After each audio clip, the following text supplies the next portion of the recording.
जैसे अभी उपनेता प्रतिपक्ष महोदय ने सारी बात रखी, और आज ये जो कानून राजस्थान की कांग्रेस सरकार लेकर आई है, मंत्री महोदय, मैं आपका ध्यान आकर्षित करना चाहूँगा कि जब भारत सरकार 3 कानून लेकर आई,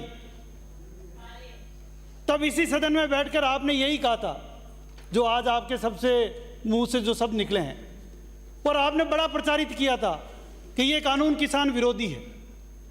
तब आपने किसानों के लिए बड़ी बड़ी बातें कही थी, और आज राजस्थान की कांग्रेस सरकार क्या कर रही है? राजस्थान की कांग्रेस सरकार राजस्थान के उस 80% गरीब और छोटे किसानों को मारने जा रही है। सभापति महोदय,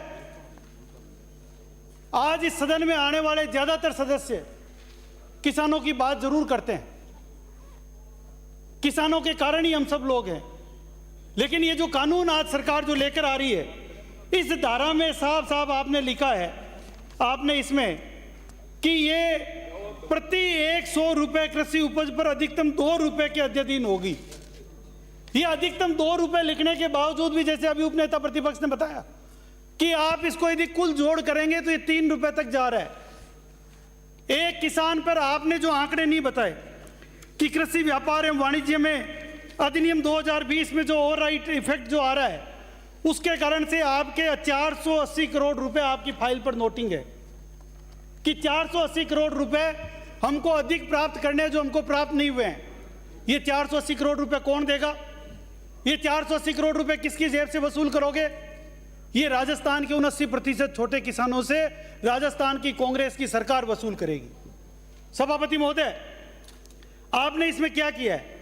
अधिनियम 1961 की धारा 17(17)A में मंडी क्षेत्र, जैसे अभी कहा कि मार्केट एरिया, जिस पर अभी केवल मंडी की फिजिकल बाउंड्री के अंदर ही ये टैक्सेबल था, आपने एक शब्द इसमें लगा दिया कि फिजिकल बाउंड्रीज की जगह ये पूरा मंडी क्षेत्र में। मंडी क्षेत्र क्या? मैं मेरी विधानसभा क्षेत्र की बात करूं तो हमारे यहाँ मुआना मंडी है। आपने उस मुआना मंडी में पूरा जयपुर जिला आता है।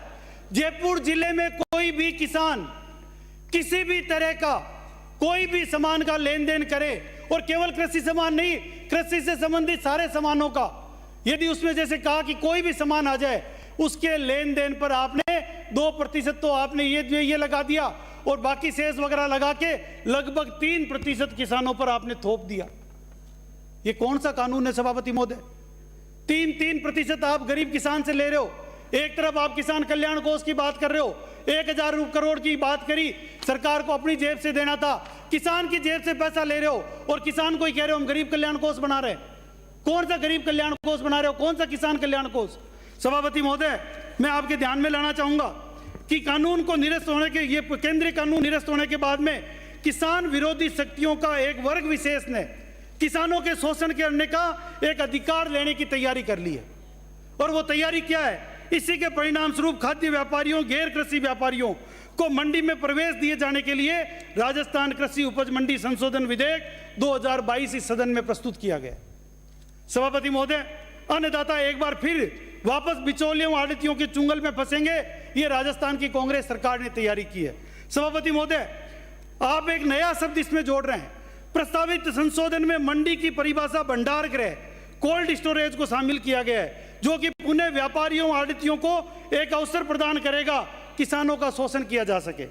राज्य सरकार द्वारा किसानों का शोषण का दायरा बढ़ाया गया है। राजस्थान में 31 जिलों में कुल केवल 93 भंडार गृह है, और उन 93 भंडार गृहों में जिन पर अधिकांशतः भारतीय खाद्य निगम और नेफेड का स्टॉक जमा रहता है। जब ऑलरेडी उनका स्टॉक जमा है, भंडार गृहों पर संग्रहण शुल्क की आसमान छूती दरों के कारण किसान इन भंडार गृहों पर उसकी मेहनत से उत्पादित उपज रखने से दूर है। ऐसे में इन स्थान पर मंडियां संचालित करने से आड़तियों को फायदा होगा, व्यापारी कम दाम पर किसान की फसल खरीदने के लिए प्रोत्साहित होंगे। सभापति महोदय, गैर कृषि नोटिफाइड सामग्री आपने इसमें लिखा है। मंत्री महोदय ने गैर कृषि नोटिफाइड सामग्री इसमें इंसर्ट की है। खाद्य सामग्री की स्वीकृति दिए जाने के कारण कृषि व्यापार धीरे धीरे समाप्त होने के कगार पर चला जाएगा। सभापति महोदय, मैं आपका ध्यान आकर्षित करना चाहूंगा कि जिस प्रकार से एक आदर्श प्रक्रिया में कृषि क्षेत्र में विकास, कृषि समस्याओं को चिन्हीकरण, आंकड़ों का संकलन एवं विश्लेषण, समस्याओं के संभावित निदान का अनुसंधान, अनुसंधान का खेतों पर अनुकूल अनुकूल उपरांत उच्च तकनीकी द्वारा उत्पादन, नवाचार एवं इसके विपणन के आधार पर होता है। राज्य सरकार द्वारा कृषि कानून क्षेत्र के आधारभूत संरचना में बदलाव किया गया है, जिसके कारण पूरी कृषि व्यवस्था छिन्न भिन्न हो रही है। सभापति महोदय, इतना ही नहीं, इन्होंने अभी क्या किया, अधिकारी वर्ग के पदों को तो 1.5 से 2 गुना बढ़ा दिया, लेकिन जो किसानों की वास्तविक जरूरत थी, अनुसंधान संवर्ग, किसान करदारित आंकड़ों के विश्लेषण का संवर्ग, कृषि सांख्यिकी की बढ़ोतरी के स्थान पर लगातार कमी की जा रही है। सभापति महोदय, सरकार नवाचार बंद कर दिए है, कानून संशोधन के माध्यम से किसानों के शोषण करने के नए नए रास्ते बनाए जा रहे हैं। सभापति महोदय, किसान कल्याण कोष के नाम पर मनमानी बढ़ोतरी की जाकर किसानों से वसूली की जाएगी और एक ठगी करने का नया रास्ता तैयार कर लिया गया है। सभापति महोदय, मैं आपका ध्यान आकर्षित करना चाहूंगा कि राजस्थान में पहले से ही किसान जो है वो प्राकृतिक रूप से कारणों से पहले से ही राजस्थान का किसान कम उत्पादन के लिए पहचाना जाता है, और उसके ऊपर इस प्रकार का कानून, आप याद करें कि भारत में 80% और राजस्थान में लगभग 85% वो किसान हैं जो जिनके खेत छोटे हैं और 2 हेक्टेयर से कम भूमि पर है।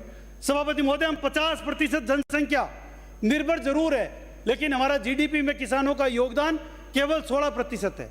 इसलिए मैं मंत्री महोदय को याद दिलाना चाहूंगा कि आप ही की सरकार में 2010 में एक आपकी कांग्रेस पार्टी से संबंधित एक से कमेटी बनी थी, जिसका भूपेंद्र सिंह हुड्डा ने, तत्कालीन मुख्यमंत्री हरियाणा ने, अध्यक्षता की थी।